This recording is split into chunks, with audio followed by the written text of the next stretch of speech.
In section 3.5, our overall goal will be to apply these concepts to real-life application problems. Now that will come in a few videos here. We want to get some of the basics down first, so that way we are prepared when we get to one of those application problems.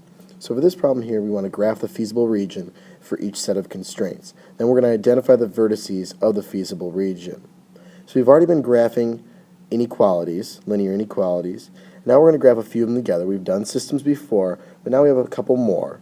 And we're also going to figure out the vertices, where all those lines intersect. So let's just get started.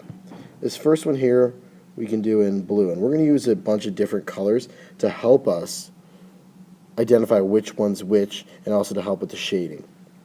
So I'm going to start down at -2,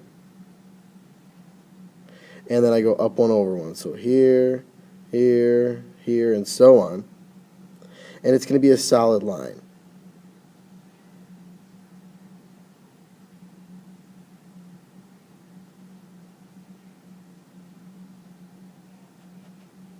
Alright.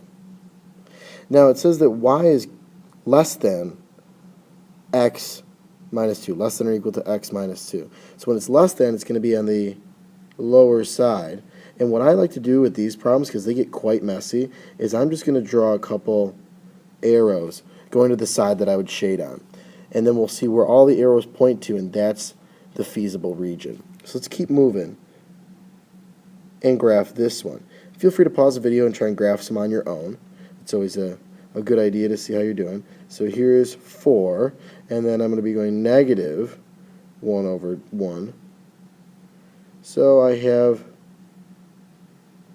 this guy right here.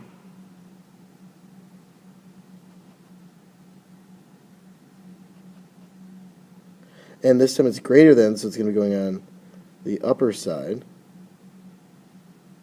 Now what we can see already is they'll both be shading in this area right in here. Okay? But we still have a couple more lines to graph. Let's go with x is less than or equal to +6. So if I count out to 6, I'm looking at right here. So I have a vertical line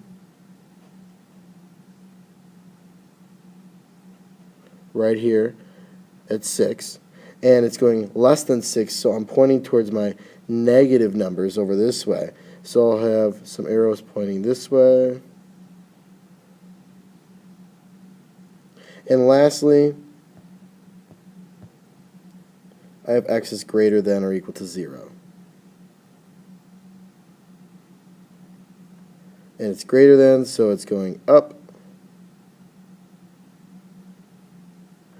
Now what I can tell is that my feasible region is this little quadrilateral right in here.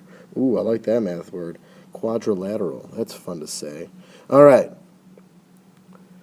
So what I have here are 4 vertices.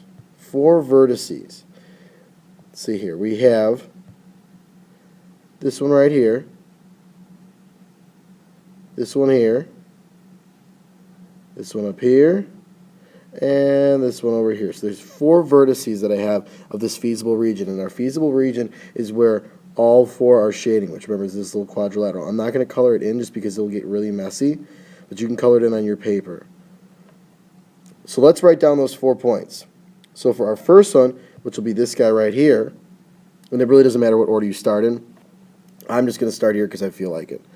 That's going to be at 3, 1.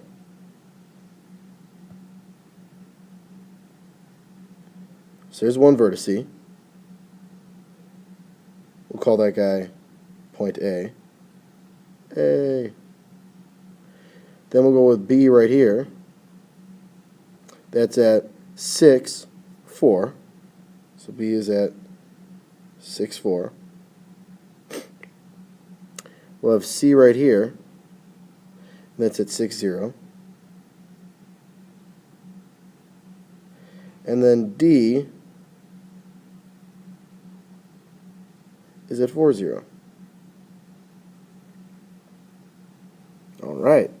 So here's the first half of our puzzle when we're trying to do these application problems. We'll have to graph our feasible region, and then we'll have to use these values here in what's called our objective function, which we'll be using in just a second.